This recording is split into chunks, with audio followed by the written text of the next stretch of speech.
Daddy सैडी बहुत पी लिया कोला candy, अब करेंगे मर्दों वाली बात। खूब पियेंगे बियर सियर साथ में लेके सेक्सी डियर, पार्टी चलेगी सारी रात। अरे प्यास अपने अंदाज में बोला।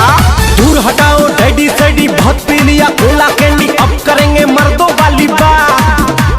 खूब पियेंगे बियर सियर साथ में लेके सेक्सी डियर, पार्टी चलेगी सारी रात। लवंडिया लवंडिया लवंडिया लंदन से लाएंगे, रात भर डीजे बजाएंगे। लवंडिया लंदन से लाएंगे, रात भर डीजे बजाएंगे।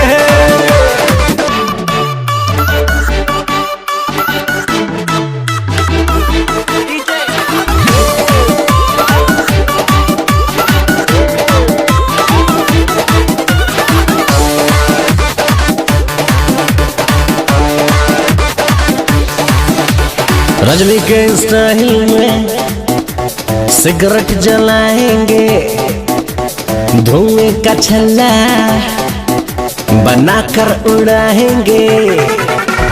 रजनी के स्टाइल में सिगरेट जलाएंगे, धुएं का छल्ला बनाकर उड़ाएंगे।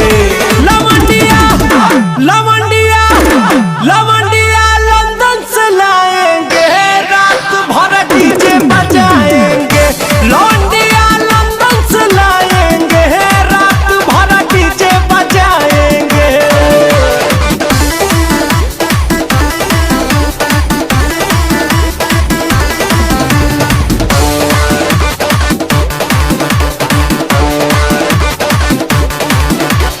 अंग्रेजी बेबी को देसी पिलाएंगे, भोजपुरिया गानों पे ठुमका लगाएंगे।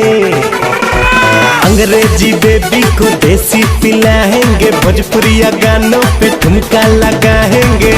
लवंडिया लवंडिया